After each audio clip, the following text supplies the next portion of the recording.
시편 14편 2절 3절에 보면 이런 말씀이 있습니다. 여호와께서 하늘에서 인생을 굽어 살피사 지각이 있어 하나님을 찾는 자가 있는가 보려 하신즉. 어제 너무 늦어서 뒤에 한 두 커트를 제가 말씀을 못 드려서 준비했으니까 연관이 있어서 말씀을 드리려고 합니다. 여호와께서 하늘에서 굽어 살피시는데 어떤 사람을 찾으려고 하세요? 지각이 있어서, 깨달음이 있어서, 생각이 있어서, 아는 것이 있어서, 그래. 그러니까 모르면은 할 수가 없는 거죠, 그죠? 뭔가 깨달음이 있어서 하나님을 찾는 자가 있는가 하고 보려 하시는 거예요.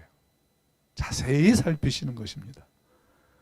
자, 그렇다면 어떤 지각인가? 에베소서 5장 17절에 세월을 아끼라 때가 악하니라 그랬습니다. 여기서 이 세월이라고 하는 시간과 때라고 하는 시간은 분명히 다른 시간입니다. 세월이라는 시간은 하나님의 시간을 말하는 것이고요. 그 하나님의 시간을 뭐 하라고요? 되찾으라는 것입니다. 언제부턴가 우리의 삶에서 하나님의 시간이 줄어들어가고 있다. 근데 하나님이 우리를 향하여 그 시간을 다시 되찾아 놓으라고 하는 것입니다. 그 부자가 죽은 이유가 무엇입니까? 그 부자의 삶에는 하나님의 시간이 하나도 없었어요. 누구의 시간만 있었지? 자기 시간만 있었죠. 자기 얘기만 하느냐고 시간을 다 썼습니다. 그래서 카이로스, 되찾으라는 것입니다. 하나님의 시간을 더 늦기 전에 되찾으라고 하는 것입니다. 왜냐하면 때가 악하다. 이 말은 사람의 시간은 얼마 남지 않았다. 무가치하다. 여러분, 여전한 인생을 역전한 인생으로 바꿀 수 있는 방법이 바로 여기 있는 것이죠. 우리의 삶에 크로노스로 표현되는 사람의 시간, 나의 시간, 일하고 돈 벌고 애들 키우고 뭐 이런 그런 시간으로 채우다 보면은 우리의 시간은, 우리 인생은 여전히 그냥 여전해요. 근데 그런 시간 속에서 하나님의 시간을 되찾아서 놓으면 우리의 인생은 어떻게 될까요? 역전되는 것입니다. 우리는 머지않아 다 하늘 날아가지 않겠습니까? 이 세상에 뭐 그다지 많은 거 갖고 있지 않다 하더라도 우리는 실패했다고 생각을 하지 않습니다. 왜냐하면 성공의 기준이 세상 사람들과 다르기 때문입니다. 그래서 우리 성도들이 말하는 최고의 성공, 하나님을 믿는 가정의 자녀들이 말하는 최고의 성공은 무엇이냐면 하나님의 시간 속으로 들어오는 것입니다. 카이로스를 되찾으면 인생이 역전하지 않을까요? 여러분 역전되고 싶으십니까? 우리 광명교회 역전시키고 싶으십니까? 그렇다면 우리가 그동안 잠시 잊고 살았던, 잠시 등한히 했을지도 모르는 그 하나님의 시간을 뭐 하라고요? 이제는 우리의 교회 속으로 되돌려 놓아야 되고, 우리 가정 속으로 되돌려 놓아야 되고, 나의 삶 속에, 우리 자녀들의 삶 속에 하나님의 시간을 되돌려 놓을 수 있는 노력이 필요한 것입니다. 그럴 수 있게 되길 바랍니다. 따라서 하실까요? 사경회를 잘못하면 사경을 헤맨다. 그러니까 우리 한번 일주일 또 벌써 하루가 지났어요. 시간 굉장히 빨리 가요, 그죠? 이 짧은 시간 속에 부족한 저를 통하여 하나님이 우리 사랑하는 광명교회 성도님들에게 주시고자 하는 말씀을 마음속에 꼭 기억하셔서 올 한 해만 하나님 앞에서 역전하는 그런 멋있는 성도들이 되시기를 간절히 바랍니다.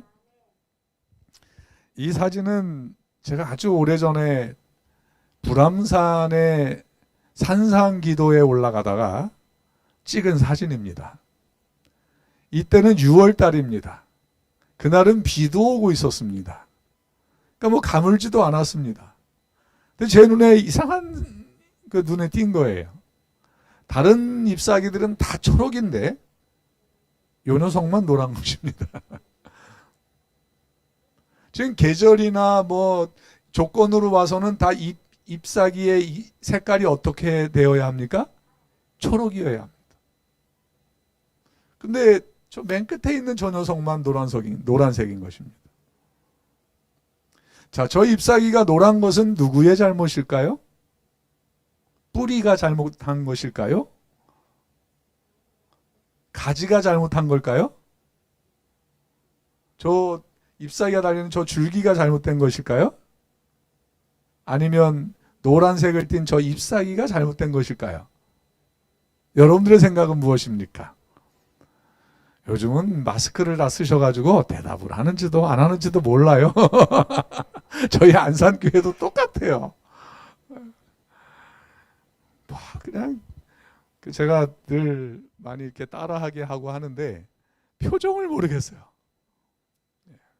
자, 이 일주일 동안만이라도 반응하시고 자꾸 말씀하셔야 쉽게 잊어버리질 않아요. 뿌리는 열심히 영양을 가져와요. 줄기에게 공급해요. 저 가느다란 가지에게 줘요. 다른 것은 다 초록이라는 것은 공급해오는 영양을 뭐 했다는 거예요? 잘 받아들였다는 이야기입니다. 근데 저 녀석만 노랗다는 거는 뭐 했다는 얘기예요? 안 받아들였다는 얘기입니다. 맞습니까? 맞아요. 우리 온라인이나 오프라인이나 함께 이렇게 참석하고 있는 여러분들에게 하나님께서는 놀라운 말씀의 능력을 주시기를 원하십니다. 근데 그 말씀을 받고 안 받고는 누구에게 달렸다? 전적으로 나에게 달린 것입니다. 아까 예배, 온라인 예배 에티켓 이게 나오는데 그거 왜 이렇게 이야기하는 것입니까? 혹시라도 준비되지 않은 사람들을 준비시키게 하기 위해서 그런 것이죠. 말씀을 제대로 내 삶에 적용시켜야 내가 푸르른 잎사귀처럼 푸르러야 할 때 푸른색을 띨 수 있는 것이죠. 이번 사경회를 통하여 우리 광명교회 성도님들의 마음속에 넘치는 은혜를 경험할 수 있었으면 좋겠습니다. 어제 오늘 1인 시위 하시느냐고 너무 힘드시죠? 하나님은 아시지 않겠습니까? 네, 분명히 좋은 결과가 있을 거라고 믿습니다. 여기 소개하는 시는 이 김구 선생님의 시입니다. 이 시가 저는 너무 좋아서 이 신년초가 되면은 우리 성도님들에게 거의 1월 한 달 내내 이야기합니다. 이 시의 내용은 이런 내용입니다. 눈 내린 하얀 들판을 가게 되거든. 아무도 안 지나간 눈길을, 눈밭을 가게 된 것입니다. 그럴 경우가 생기면 뭐 하라고요? 모름지기 어지러이 가지를 마라. 왔다 갔다 가지 말라는 것입니다. 발자국 이리저리 내고 가지 말라는 거예요. 왜요? 세 번째 줄 오늘 시작. 오늘 내가 걸어간 그 발자국이 뒤따라가는 사람의 이정표가 될 테니까. 누군가는 우리의 발자국을 보고 따라오지 않겠습니까? 그러니까 우리가 발자국을 이쪽 저쪽으로 막 내놓으면 뒤따라오는 사람이 잘 따라올 수 있겠습니까? 없겠습니까? 없어요. 우리 재림교회는 아멘 소리가 작은 교회로 유명하죠? 어디를 가도 아멘 소리가 우리 재림교회는 대체로 작아요. 근데 일반 개신교회 가면 어떻습니까? 아멘 소리 큽니까? 별 내용도 없는 것 같은데도 교회 천장이 들썩거릴 정도로 아멘합니다. 우리는 진리의 말씀을 들을 때도 그냥 속으로 하면 되지라고 이 표현을 잘 안 합니다. 아닙니다. 우리가 하나님 앞에서 말씀을 들을 때는 아멘으로 표현을 해야 됩니다. 고린도후서 1장 17절에서 21절에 보면 여기는 없습니다. 그냥 제가 예수님은 살아계실 때 예만 하셨다 그럽니다. 하나님의 약속을 의지하여 예수님은 예만 하셨다 그랬어요. 예수님은 절대 노 아니라 함이 되지 않았다 그랬어요. 그러면서 말씀하시기를 그런즉 너희가 아멘하여 하나님께 영광을 돌리게 되느니라 그랬습니다. 뭐하여? 아멘하여. 뭐하여? 아멘하여. 성경 66권 어디를 읽어봐도 하나님께 직접적으로 영광을 돌리는 방법을 딴 데는 기록해 놓은 게 없어요. 근데 사도 바울은 고린도후서 1장 17절 22절에 분명히 얘기를 합니다. 그런즉 너희가 뭐하여? 아멘하여 하나님께 뭘 돌리게 되느니라? 영광을 돌리게 된다 그랬어요. 그럼 우리는 아멘 해야 되나요? 하나님의 말씀을 들을 때 아멘 해야 되나요? 그렇습니다. 이 기도자가 처음에 시작할 때 어떻게 시작합니까? 하늘에 계신 우리 아버지시든지 거룩하신 하나님이시라든지 부르죠. 그때 우리는 아멘을 해야 되죠. 그죠? 근데 우리는 그때는 아멘 잘 안 해요. 어떤 때 하냐면 주시옵소서 하면 어떻게 해요? 아멘 합니다. 우리가 옛날에 그 애국가가 들리면 길 이렇게 막 가다가 어떻게 했습니까? 그 애국가가 들리는 방향을 향하여 이렇게 가슴에 손을 얹고 서 있었죠. 그죠? 우리의 귀에 가장 멋지고 가장 능력이 있는 이름은 하나님의 이름입니다. 그 하나님의 이름이 들려올 때 우리는 뭐 해야 됩니까? 아멘 하고 우리의 마음의 존경심을 표현할 수 있어야 합니다. 저는 우리 광명교회 성도님들이 그렇게 되기를 간절히 바랍니다. 이 아멘에 대해서는 제가 아마 이 금요일 날이든지 안식일 날 제가 자세하게 여러분들에게 왜 우리가 아멘을 해야 되는지를 말씀을 드릴 것입니다. 아무튼 아멘하면 영광 돌린다고 했어요. 영광 돌리는 그 백성에게 하나님은 인치신다 그랬어요. 뭐 한다고요? 인 받아야 합니까? 안 받아야 합니까? 인 못 받으면 하늘에 갑니까? 못 갑니까? 그러니까 우리는 어떤 일이 있어도 하나님의 인을 받아야 합니까? 그런데 하나님께 아멘하여 영광 돌리는 사람에게 하나님은 인치신다 그랬어요. 그럼 우리는 영광 돌려야 합니까? 근데 이 직접적으로 영광 돌리는 방법은 하나님이 보는 존전 앞에서 뭐 하는 거예요? 아멘 하는 방법밖에 없습니다. 우리 아멘 한번 해볼까요? 멋있게 시작. 제가 여태까지 다녔던 교회 중에 제일 잘 따라하세요. 어제 노래도 제일 잘하시고 정말 멋진 교회입니다. 빛광자의 밝을 명자죠. 좀 멋있는 교회 같습니다. 자, 그리고 인치셨다라고 하는 그 보증으로 너희 마음에 우리 마음에 성령을 주셨느니라 그랬어요.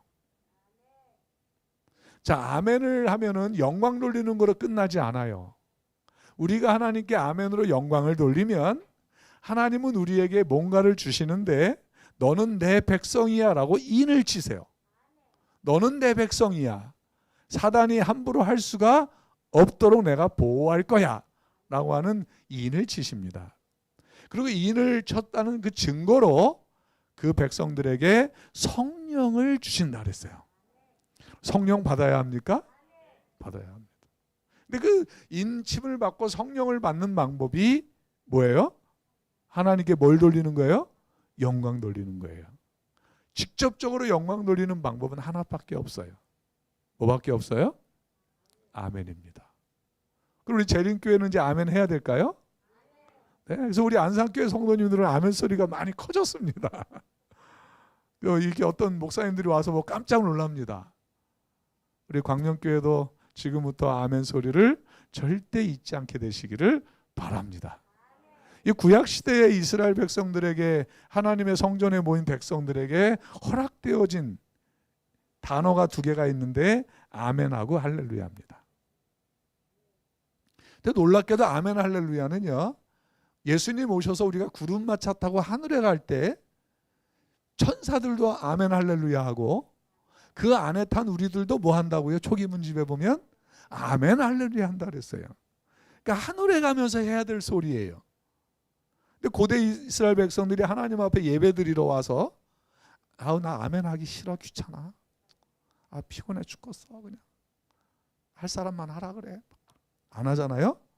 그럼 그 사람은 어떻게 될까요? 백성 중에서 끊쳐지는 거예요. 그러니까 이 아멘하고 할렐루야는 그냥 내 기분에 따라 해도 되고 안 해도 되는 것이 절대 아니에요. 하나님 앞에 온 사람들이라면 어떻게 해야 돼요? 반드시 큰 소리로 해야 되는 거예요. 우리는 하늘에 갈 하나님의 백성들 맞습니까? 하나님께 영광을 돌려야 돼요. 그래서 셋째 천사의 첫 번째 천사의 기별이 뭡니까? 큰 음성으로 그가 외쳐가로되 하나님을 두려워하며 그에게 뭘 돌리라? 영광을 돌리라 그랬어요. 이는 그의 심판하실 시간이 이르렀음이니 하늘과 땅과 바다와 물들의 근원을 만드신 이를 경배하라 하더라 그랬어요. 그러니까 우리 남은 백성들이 제일 먼저 회복해야 될 것은 뭐냐면 하나님께 뭘 돌리는 거예요? 영광 돌리는 일이에요. 그 영광 돌리는 일은 뭐에서 시작한다? 아멘으로 시작하는 거예요. 아멘은 시장통에 가서 아멘하고 다니면 미쳤다 그래요. 맞죠? 네. 근데 시장통에 가서 아멘하면 미쳤다 그러는데 하나님 앞에 와서 아멘을 안 하면 아무 소리도 안 해요. 자, 하나님 앞에 와서 아멘 소리 당연히 해야 되는 거죠. 안 하는 사람이 비정상인 거예요. 근데 우리는 자꾸 그걸 까먹은 거예요. 언제부턴가 우리 재림교회가 아멘을 잊어버렸어요. 그래서 누군가 아멘을 크게 하면 뭐야? 자기만 믿음 좋아 목사님 설교도 그지 같은데 뭘 아멘을 자꾸 해? 왜 그렇게 자꾸 생각을 하는 거예요? 설교에 상관없이 내가 어디 앞에 있다고 생각이 들면 하나님 앞이라 생각이 들면 하나님의 말씀이 선포되면 하나님의 이름이 불리워지면 우리는 뭐 할 수 있어야 돼요? 아멘해야 합니다. 그러면 영광을 돌리는 거예요. 제가 이 부분에 대해서는 자세하게 말씀을 드릴 건데요. 이러한 일들이 아멘이라고 하는 발자국을 찍어주면 우리의 후배들이 나중에 광명교회에 들어올 우리 믿음의 후손들이 우리가 간 아멘의 발자국을 보고 그들도 어떻게 하고 따라와? 아멘하고 따라갈 거라고 하는 거예요. 근데 우리가 갈팡질팡하지 않으면 뭐가 없어졌어요? 이정표가 없어졌어요. 우리가 왜 이렇게 교회를 위해서 지금 투쟁도 하고 씨름도 하고 하나님 앞에 애매달려요. 우리 시대는 언젠간 가요, 그죠? 그러나 우리 믿음의 후손들, 우리 후배들이 이 광명교회에 와서 뭐 해야 되니까? 예수님의 재림을 맞이해야 되고, 그죠? 성령의 인도로 많은 사람이 와야 되겠죠? 그러니까 우리가 투쟁하는 거예요. 그냥 나 하나 혼자 예배 잘 드리려면 굳이 그러지 하지 않아도 돼요. 사랑하는 여러분, 분명히 제가 믿기는 여러분들은 올바른 발자국을 지금 찍고 있다는 사실은 틀림없습니다. 누군가가 그 발자국을 보고 따라가게 될 것입니다. 힘을 냅시다. 우리 옆 사람에게 힘을 냅시다. 한번 해보실래요? 시작. 이쪽도 보시고 시작.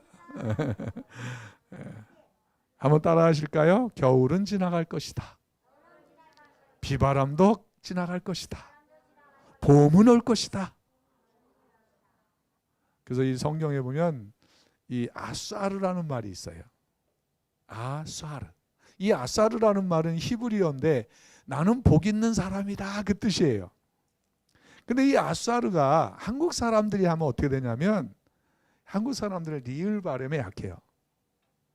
그래가지고 한국 사람이 아싸르를 하면 뭐가 되냐면 아싸가 돼버려요. 왜 우리 기분 좋을 때 아싸 합니까? 애들 가르쳐주지 않았는데도 어떻게 해요? 아싸 하죠? 나는 복 있는 사람이다 그러는 거야. 한번 아싸 해보실래요? 시작. 이렇게 힘없이 하면 하나만 하지 이 끝을 올려야지. 시작. 겨울은 지나갈 것이다. 비바람도 지나갈 것이다. 봄은 올 것이다. 아싸. 이래야 살맛 나죠. 그렇습니다. 우리는 이 사경회를 통하여 또 올바른 발자국을 신년 벽두에 찍어내고 있는 거야. 인생은 이렇게 그림으로 표현됩니다. 유모차에서 겨서 걸어서 사춘기, 청년, 장년, 이제 노년, 이제 연로해지면 어디로 가요? 무덤으로 가는 거예요. 이 답답한 인생, 고단한 인생, 마음대로 안 되는 인생. 이 땅에 태어났더니 주민세 내래요. 피땀 흘려 노동했더니 각근세 내래요. 힘들어서 담배 하나 피웠더니 뭐예요? 담배세. 기분 좋아 한잔 했더니 주류세. 아껴 쓰고 저쪽에서 모았더니 재산세 내라 그러고. 자기들 도와준 거 하나도 없는데. 북한 때문에 불안하니 방위세 내라 그러고. 또 화장품, 술 한 병의 교육세, 화장품의 농어촌 특별세.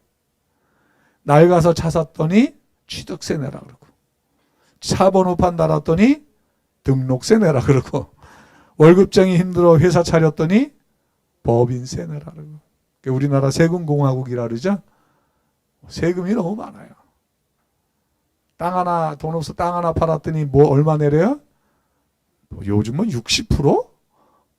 보통 세금이 40% 그렇죠? 그렇습니다. 이 험난한 세상입니다. 그래도 우리는 힘을 내야 되지 않을까요? 제가 사진 하나를 보여드립니다.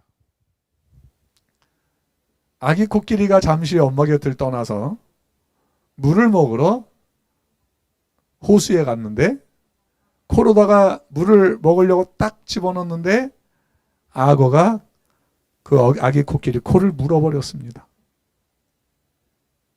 여러분, 여기에서 누가 갑이고 누가 을입니까? 누가 갑입니까? 악어가 갑입니다. 악어가 힘이 셉니다. 왜냐하면 이 악어는요 절대 혼자 한 마리 있지 않아요. 저 코를 문 악어는 대장악어입니다. 그 주변에는 한 20마리 악어가 늘이서서 대장이 딱 하면 달려듭니다. 그러니까 저 아기 코끼리는 이제 머지않아 어디로 들어갈 거예요? 물로 들어가면 악어 밥이 될 것입니다. 그러니까 저 사진에서 보면 절대적으로 악어가 갑입니다. 을은 누굽니까? 아기 코끼리입니다. 힘이 없어. 약자예요. 악어는 강자고 코끼리는 약자예요. 여러분, 자, 이 아기 코끼리는 얼마 있으면 죽게 돼요? 악어 밥이 될 거예요. 악어 뱃속으로 다 들어갈 거예요. 그럼 제가 질문 하나 할게요. 이 갑과 을인데요. 자, 저 아기 코끼리가 을인데, 절대적으로 을인데, 갑이 되는 방법이 있을까요? 우리 광명교회가 지금 어쨌거나 뭐 불리한 조건에 있죠, 그죠? 우리 광명교회는 지금 그냥 딱 봤을 때 갑입니까? 을입니까? 을이라고 할 수밖에 없어요. 그나마 이 아담한 우리 교회 이제 다 주고 이제 제가 정보일 목사님 통해서 들은 이야기가 뭐 10평을 가져가든지 뭐 그죠? 힘이 없어요.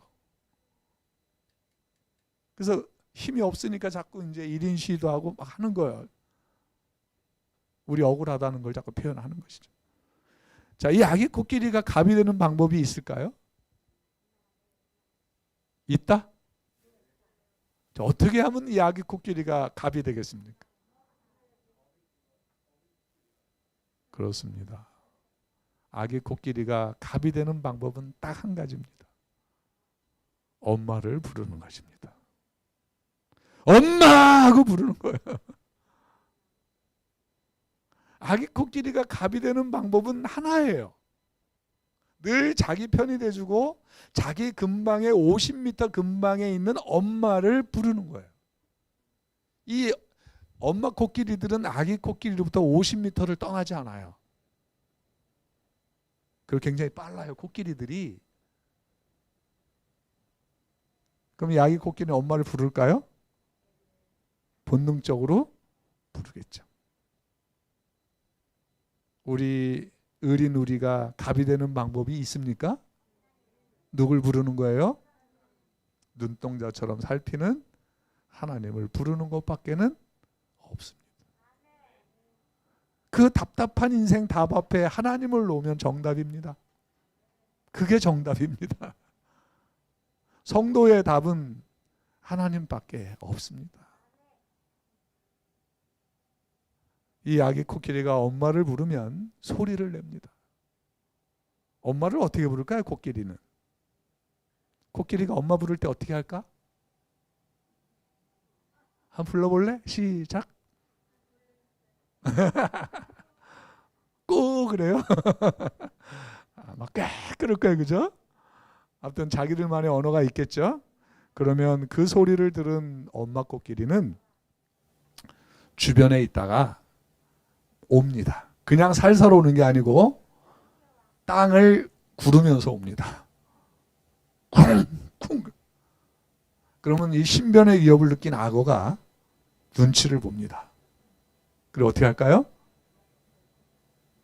놓습니다.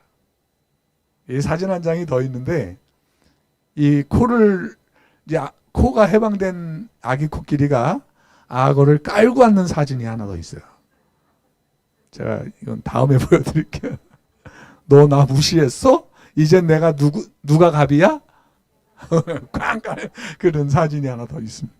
그 엄마 코끼리가 발을 구르면서 막 옵니다.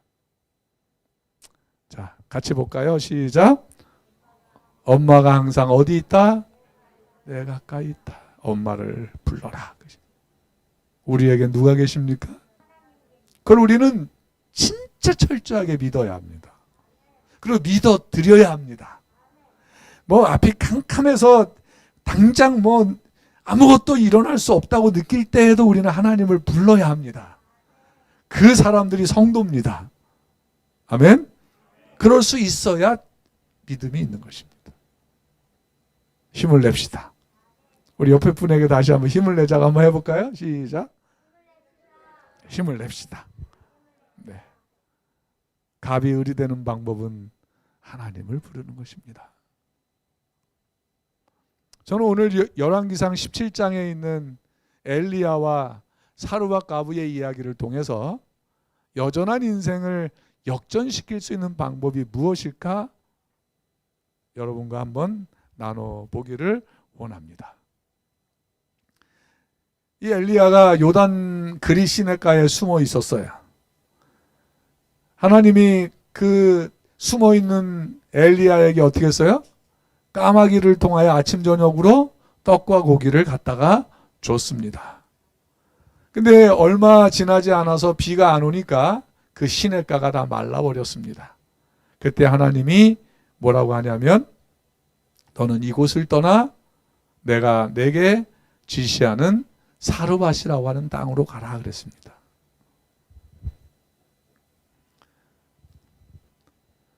그러면서 뭐라고 하냐면 세 번째 줄 내가 그곳 과부에게 명령하여 내게 음식을 주게 하였느니라 그랬습니다. 근데 이 명령이란 말이 기가 막힌 말입니다. 이 명령이라는 말은 차와라고 하는 말인데요. 이 말은 뭐냐면 맡겨놓았다 그 뜻입니다.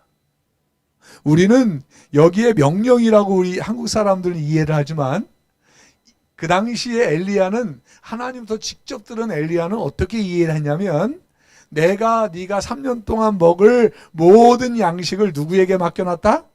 그 사르밧 과부에게 맡겨놨으니 가서 너는 내가 맡겨놓은 것을 뭐 하라고요? 찾아 먹으라고 이해를 한 것입니다. 그래서 저는 오늘 그 엘리야가 그대로 이해했던 그거를 우리 성도님들에게 전해드리는 겁니다. 맡겨놓았다 그것입니다. 엘리야는 어떻게 했을까요? 양식이 없으니까 하나님이 그곳에 음식을 맡겨놨다고 하니까 가겠죠. 그죠? 근 한 300km가 넘는 길을 터벅터벅 합니다. 하나님이 그곳에 가면 내가 먹을 양식을 뭐 하셨대? 맡겨 놓으셨대. 기대가 있었을까요? 있었겠죠. 그 사르밧 과부는 어떤 여인일까? 그죠? 부자일까? 내가 먹을 걸 맡겨놨으니, 그죠? 그런 상상도 하지 않겠습니까? 사정을 모르는 엘리야는 일어나 갑니다. 갈 곳이 그곳밖에 없어요. 하나님이 가라고 한 곳이 엘리야가 가야 하는 곳이에요. 왜냐하면 다른 곳에 가면 아합이 어떻게 해요? 이세벨이 어떻게 해요? 자기를 죽이려고 눈에 불을 켜고 있으니까 하나님이 가라고 한 곳이 제일 정답이에요. 그래서 엘리야는 갑니다. 수백 킬로를 낮에는 뜨겁고 밤엔 춥지만 열심히 갑니다. 그가 일어나 어디로 가서? 사르밧으로 가서 그랬어요. 그래서 성문에 이르렀는데 한 과부가 그곳에서 나뭇가지를 줍는 것입니다. 딱 봐도 느낌이 저 여인 같아요. 하나님이 자기 먹을 걸 맡겨놓은 사람이. 느낌이 있지 않습니까? 그죠? 그래도 하나님은 선지자니까. 그래서 불러요. 불러가지고 내가 지금 너무 목마르니까 뭐 하라고요? 불을 좀 가져다가 내가 마시게 하라는 거예요. 여기 보면 예의가 하나도 없어요. 그죠? 부탁도 아니고 어떻게 해요? 명령이죠. 그죠? 엘리야는 이 여인에게 하나님 뭐 했다 했으니까? 맡겨놨다 했으니까. 그죠? 아무튼 뭐 그랬는지 모르지만 아무튼 마시게 하라고 해요. 그리고 가지러 갈 때에 엘리야가 한마디 더 해요. 내가 지금 뭐 하니까? 너무 배가 고프니까. 물 가지고 올 때 뭐도 가지고 와라? 내 손에 보리개떡 하나 가져와라 그것입니다. 참 염치도 없죠. 그죠? 떡 가져오라는 거야. 떡. 처음 본 생면부지의 여인인데 떡을 가져오라는 거예요. 그랬더니 이 여인이 한마디 합니다. 뭐라고 대답했을까요? 읽어볼까요? 시작. 저가 가로되 당신의 하나님 여호와의 사심을 가리켜 맹세하노니 나는 떡이 없고 다만 통에 가루 한 움큼과 병에 기름 조금뿐이라. 내가 나무가지 두 옷을 주워다가 나와 내 아들을 위하여 뭐예요? 음식을 만들어 먹고 그 후에는 굶어 죽겠다는 거예요. 이제 딱 뭐 하나 남을 양만 남았어요? 이게 밀가루니까 보리개떡이에요. 그러니까 뭐 보리개떡 하나 딱 만들어 먹을 양 남았는데 나뭇가지 주워다가 이제 그거 만들어 먹고 나와 내 아들 먹고 뭐 하겠다고요? 이제 굶어 죽으려고 그런다는 거예요. 근데 엘리야가 요구한 건 뭐예요? 마지막 먹고 죽으려고 하는 떡을 뭐 하라는 거야? 누구에게 가져오라고? 그거 누구 거야? 그 떡 누구 거야? 여러분 분명히 하셔야 돼요. 엘리야는 지금 그 떡이 누구 거라고 주장하는 거예요. 하나님이 분명히 뭐라 그랬어요? 네가 먹을 거 그 여인에게 맡겨놨다고 하는 거예요. 염치도 없지, 그지? 뭐 벼룩이 뭘래 먹어요?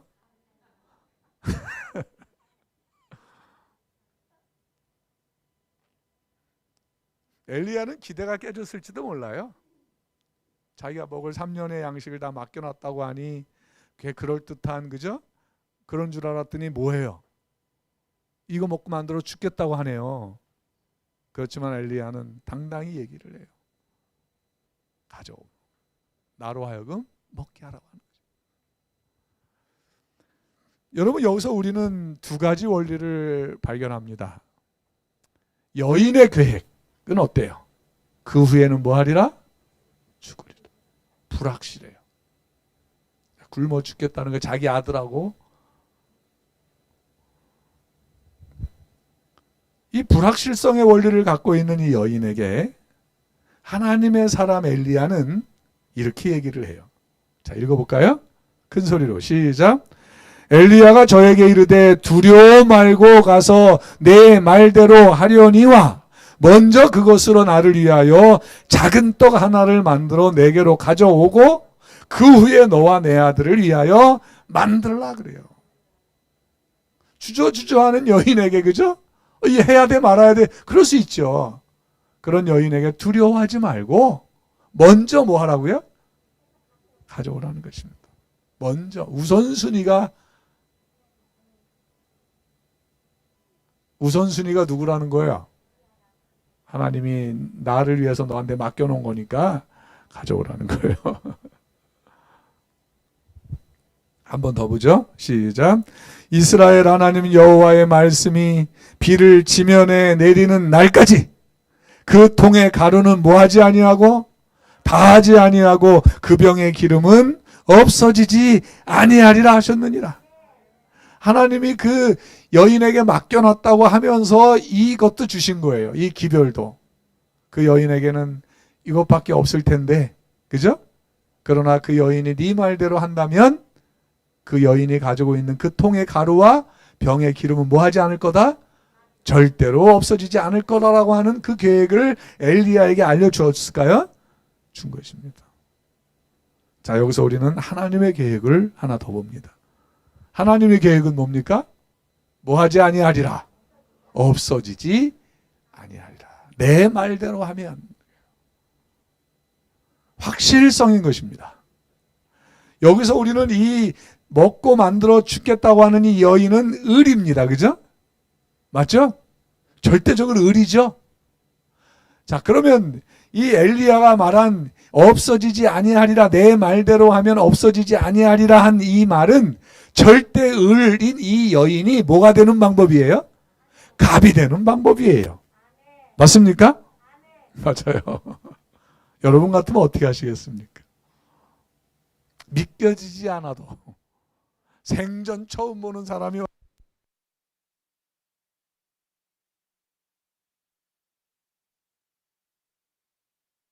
어떻게 하시겠습니까?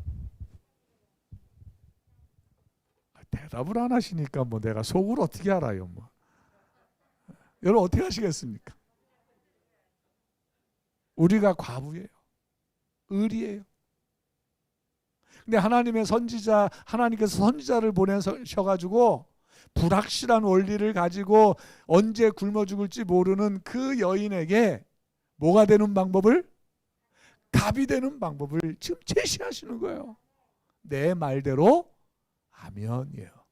먼저 내 말대로 하면이에요. 따라하세요. 시작. 먼저 내 말대로 하면 을이 뭐가 된다고요? 갑이 된다. 하시겠습니까? 우리는 믿어 드려야 됩니다. 우리는 그 방법밖에 없습니다. 하나님이 우리 교회를 반드시 붙드시고 인도하실 거라고 하는 사실을 믿으십니까? 그 믿음을 주장하십시오.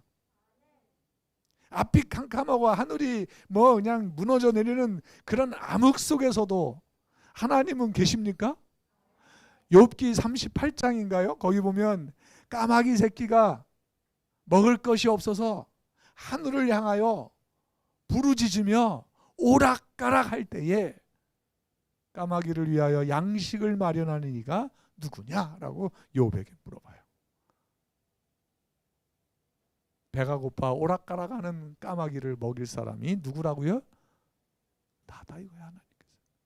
하물며 너희일까 보냐 그러시는 거예요.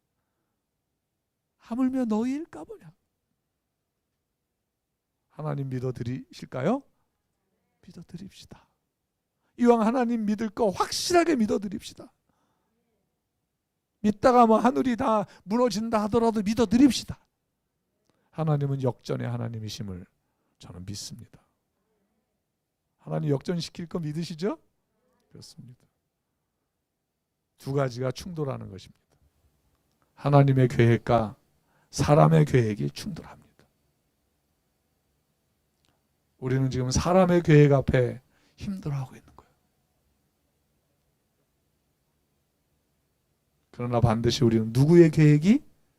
하나님의 계획이 승리할 것을 믿습니까? 그것을 믿어드리는 사람이 우리 광명에 여기에 사시는 여러분밖에 없는 거예요. 여러분 75살에 하나님의 아브라함을 불렀어요. 75살에 누구의 조상으로? 훗날 메시아의 조상, 직계 조상이 되도록 부르셔요. 그럼 저는 그것에 의문을 가졌었어요. 아니 그 넓고 넓은 그 땅에, 갈대아 땅에 75살 된 아브라함밖에 없었나? 하나님을 대표할 만한 사람이, 젊은 사람 없었나? 75살 된 아브라함밖에 없었나? 그런 생각이 들었어요. 만약에 아브라함밖에 없었다면 그 땅에 사는 사람들 중에 하나님의 말씀대로 할 수 있는 가장 확실한 사람은 누구밖에 없다는 거예요. 아브라함이 최고라는 것입니다. 우리가 뭐 숫자가 많지 않을지라도 이 광명에 사는 우리들이 바로 이 하나님을 대표하는, 하나님을 가장 잘 믿어드릴 수 있는 사람들이라고 하는 사실을 하나님은 기대하고 있는 것입니다. 맞습니까? 그럼 우리가 힘을 내야죠. 자, 주먹 쥐시고 아싸 한번 하십시다. 시작. 우리 집에 계신 분들도 시작. 우리 김종현 장로님하고 저하고 동갑이에요.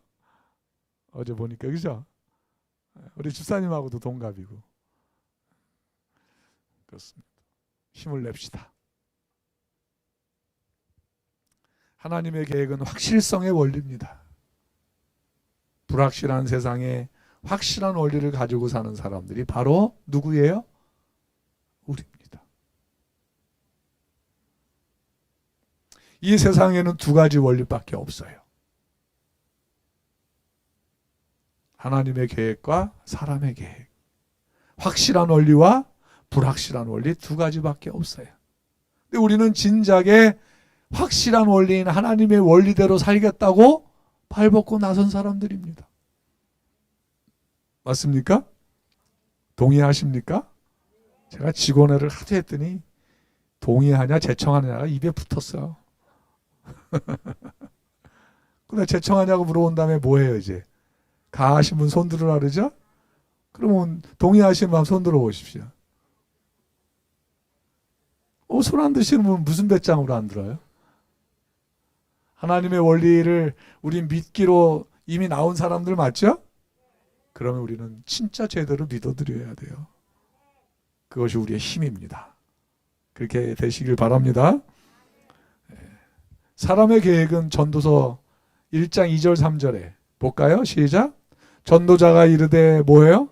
헛되고 헛되며 헛되고 헛되니 모든 것이 헛되도다. 사람의 계획이에요. 헛된 것입니다. 그러나 하나님의 계획은 헛되지 않습니다. 비록 우리가 지금은 약자처럼 보여도 누구의 계획 아래? 하나님의 계획 아래 서 있는 사람들입니다.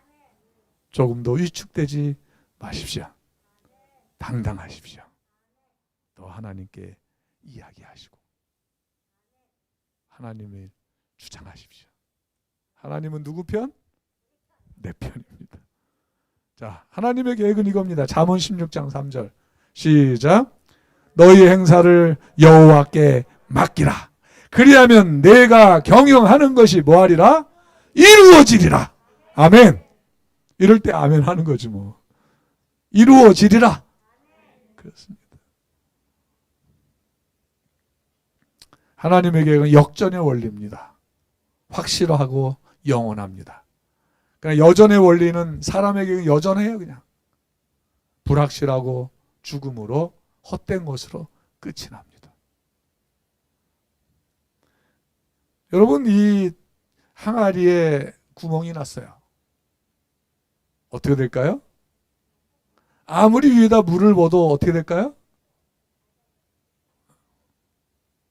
다 새버리고 말 거예요. 하나님의 시간, 카이로스가 없는 사람들, 하나님의 원리를 따라 살지 않는 성도들이라고 한다면 밑빠진 독과 같은 거예요. 우리는 밑빠진 독이 되어서는 안 됩니다. 카이로스로 하여금 우리 광명교회의 기초가 되게 하십시오. 하나님의 계획을 철저히 믿어드리고 따라감으로 밑빠진 독이 더 이상 밑빠진 독이 아니라 다 봉합되고 완전한 항아리가 되는 비결이 바로 이것입니다. 그래야 부어지는 하나님의 은혜가 충만히 채워질 수 있는 것입니다. 하나님께서는 왜 이 여인을 선택하셨을까요? 그죠? 하필 왜 하나님 엘리야에게 먹일 양식을 그 가난한 여인에게 맡기셨을까요? 하나님.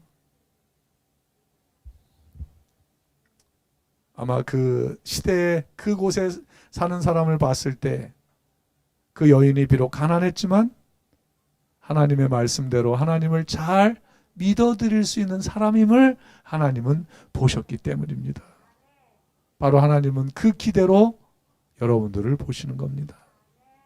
우리가 비록 세상의 원리를 가지고는 약자일지 모르지만 그래도 하나님의 말씀을 듣고 그대로 순종해야 하겠다는 믿음이 있는 여러분들에게 하나님은 기대를 걸고 계시다고 하는 것이죠. 여러분, 세상에서 가장 불쌍한 사람은 어떤 사람일까요? 망한 사람? 아픈 사람? 외로운 사람? 배신당한 사람? 근데 그 사람보다 더 불쌍한 사람은 뭐예요? 굶어 죽는 사람이에요. 그죠? 근데 굶어 죽는 사람보다 더 불쌍한 사람이 있어요? 네, 집사님은 초지일관이시네요. 하나님 안 믿는 사람 초지일관. 본문을 보자고요. 예?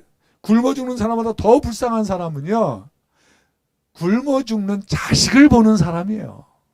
그죠? 얼마나 불쌍해요. 아마 사르밧 가부는 성경에 나오는 여인 중에 사람 중에 가장 불쌍한 사람이 될 뻔했어요. 그 후에는 뭐 하리라? 굶어 죽으리라. 갈등은 있었지만 먼저 그것으로 내게 가져오면 그 항아리의 가루는 뭐 하지 아니하고 그 기름의 기름은 병의 기름 뭐 하지 아니하고 떨어지지 않겠다는 그 말씀에 의지하여 그 보리개떡을 갖다가 엘리야에게 주었을 때 퍼낸 만큼 밀가루 항아리에는 있었고 따라낸 만큼 그 병에는 기름이 있었어요. 자, 그날부터 엘리야와 그 여인은 뭐 했을까요? 가루를? 자기들만 먹고 살았을까요? 주변의 사람들은 얼마나 배고팠겠어요. 근데 누구네 집에 가면 떡이 있어요. 누구네 집에 가면 가루를 얻어올 수 있어요. 그죠? 그럼 누구네 집으로 몰렸을까요? 사르밧 가부 집으로 가지 않았을까요? 그러면 하루 종일 뭐 했을까요? 퍼내놓으면 뭐예요? 하나님의 능력이 채우시는 거예요. 그 여인 때문에 그 여인 가정만 사는 것이 아니라 그 주변의 사람들도 뭐 했다는 거예요? 굶어 죽지 않은 거예요. 아멘. 강명교회를 통하여 이 지역 사람들이 하나님의 은혜를 입어 복을 누릴 수 있는 복의 기관으로 우리 교회를 삼으셨다는 사실을 믿읍시다. 힘을 냅시다. 하나님을 더 믿어 드리시게 되길 바랍니다. 여러분, 무엇이 우리의 인생을 가치 있게 할까요? 소유? 내가 가진 소유? 존재? 학식? 지혜? 경험? 믿음? 지명도? 족보? 아닙니다. 자, 읽어볼까요? 그것은 바로 다섯 번째 줄. 그것은 바로 시작. 그것은 바로 가장 적은 것일지라도 그것이 어떤 것일지라도 능력자의 계획, 하나님의 원리를 따라 뭐 하는 것이다? 사용하는 것이다. 아멘? 동의하십니까? 그러면 그것은 결국 누구를 위한 것이 돼요? 자신을 위한 것이 되는 거예요. 그렇게 사시겠다고 결심 한번 하시겠습니까? 한번 그렇게 살아봅시다. 하나님의 말씀이니까. 자, 읽어보자. 시작. 저가 가서 엘리야의 말대로 하였더니 저와 엘리야와 식구가 여러 날 먹었으나 여호와께서 엘리야로 하신 말씀같이 통에 가루가 뭐하지 아니하고 병에 기름이 없어지지.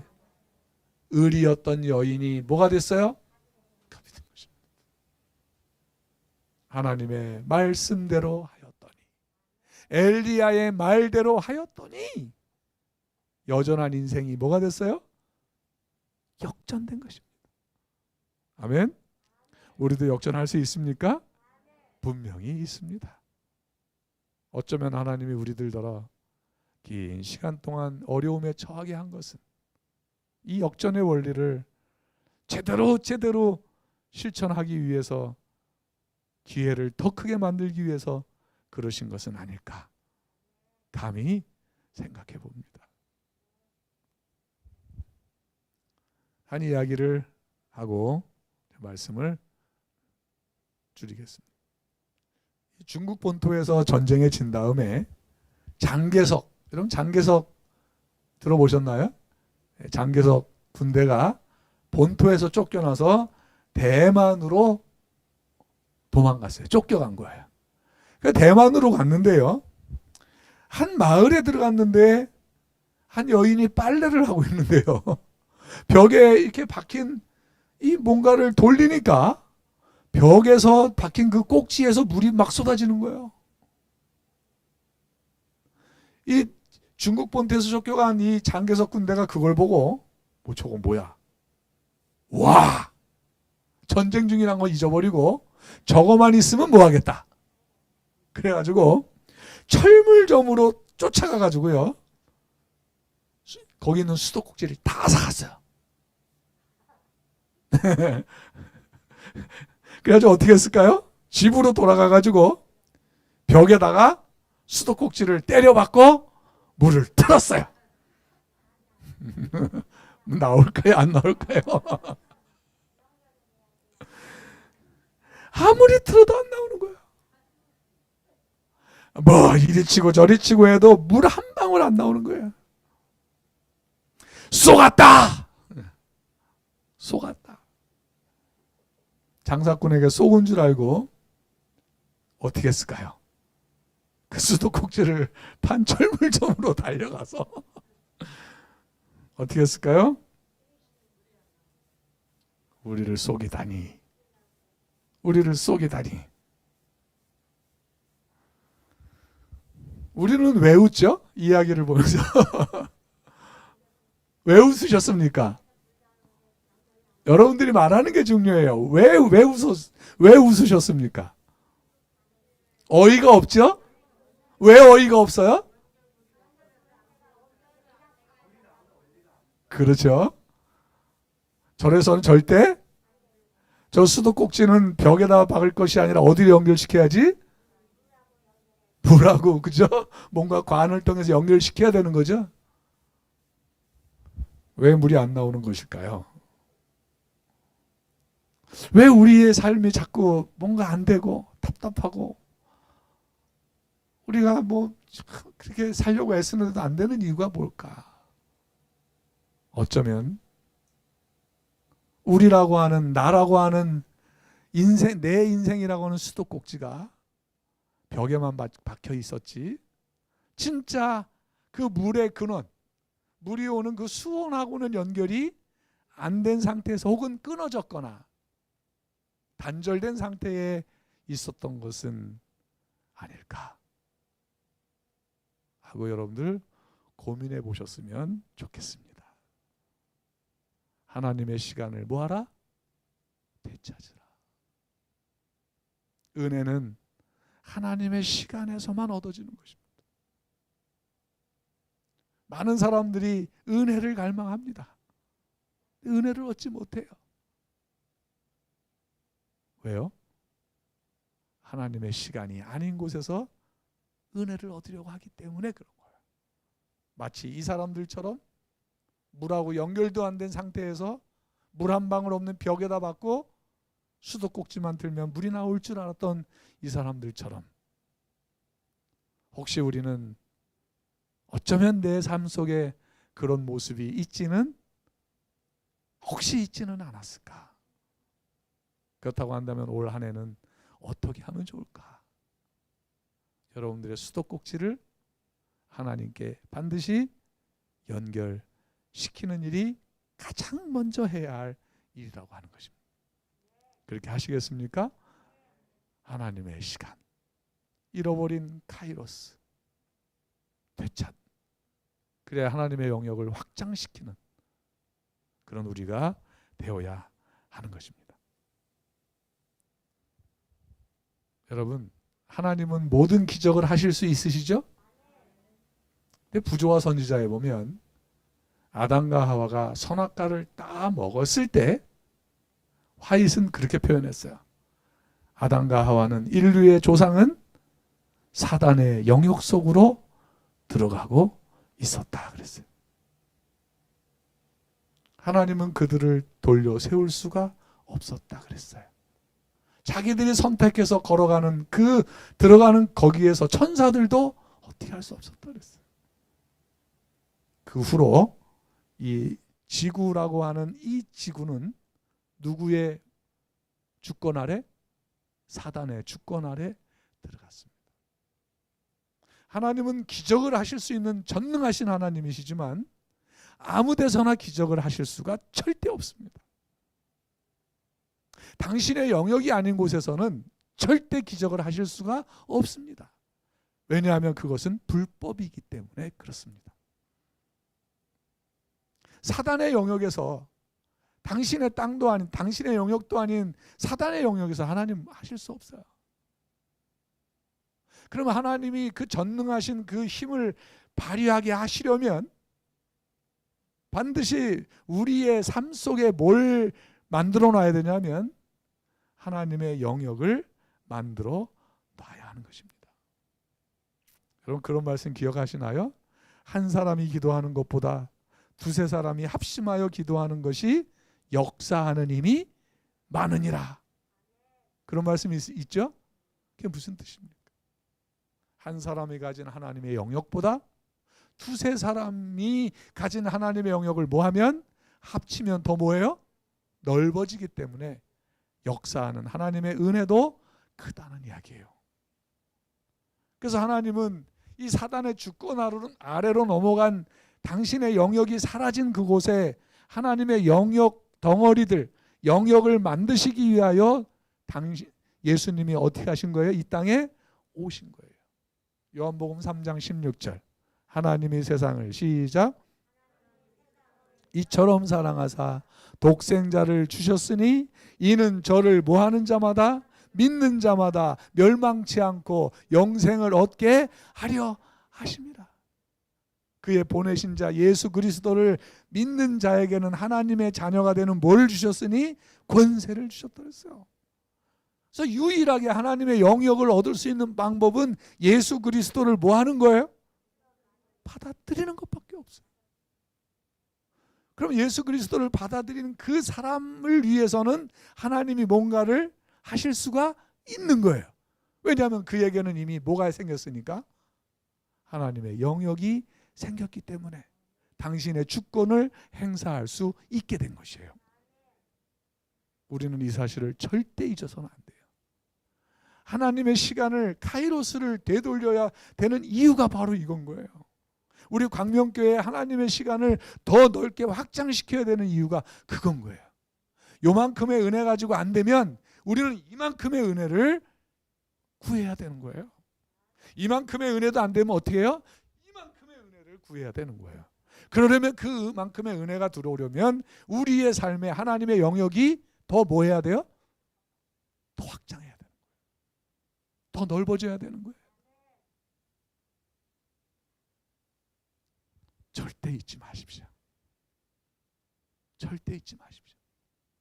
어쩌면 우리가 우리의 영역이 너무 작았는지도 모르겠어요. 하나님 은혜를 감당할 수 없을 만큼 영역이 좁아졌는지도 모르겠어요. 너무 힘들고 지치고 시달리다 보니까. 이제 사랑하는 여러분, 온전히 하나님의 영역을 확장시키게 되시길 바랍니다. 채워주시는 은혜로 넉넉히 이길 수 있음을 믿으시길 바랍니다. 역전합시다. 대자, 사람이 팔 벌리는 대자예요. 점을 어깨에다가 사이드라 그래요. 찍으면 개견자가 돼요. 근데 그 점을 사람의 중심 한가운데다 찍으면 클대자가 돼요. 하나님이라고 하는 점, 카이로스라고 하는 점을 우리 인생에 밖에다 놓으면 가치가 없어요.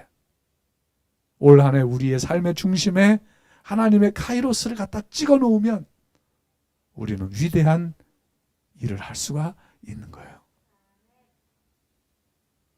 한 점만 집어넣어도 달라져요. 고질병에다가 점을 하나 뒀더니 뭐가 됐어요? 고칠병이 됐어요. 빛이라고 하는 글에다가 점 하나를 찍었더니 뭐가 됐어요? 빛이 됐어요. 빛. 안 된다, 안 된다. 이제는 하지 말고. 뭐부터? 카이로스를 되찾고 하나님의 영역을 뭐해요? 안식일을 더 열심히 철저히 지키고 하나님의 것을 하나님께 돌려드리고 하나님의 성전을 더 아끼고 이곳에서 진실한 예배를 드림으로 하나님의 영역이 무한정 확장된다면 올 한 해 우리는 분명히 역전할 수 있을 것입니다. impossible이라는 단어는 불가능이라는 단어입니다. 거기다 점을 하나 넣었더니 I am possible. 나는 할 수 있다가 됐습니다. 가능하다가 됐습니다. 점 하나 차이입니다. Dream is nowhere. 꿈은 어디에도 없다. 우리 성도들의 입에서 나올 만해요. 지금 너무 힘들어서. 그러나 점 하나를 넣었더니 뭐가 되냐면 Dream is now here. 꿈은 여기에 있다가 됐습니다. 여러분, 인생 길이는 조절할 수 없어요. 그러나 뭐는 조절할 수 있어요? 깊이는 조절할 수 있어요. 올 한 해 하나님의 영역을 확장시키는 일에 새롭게 새 출발하는 저와 여러분이 됐으면 좋겠어요. 하나님 말씀 같이 읽을까요? 시작.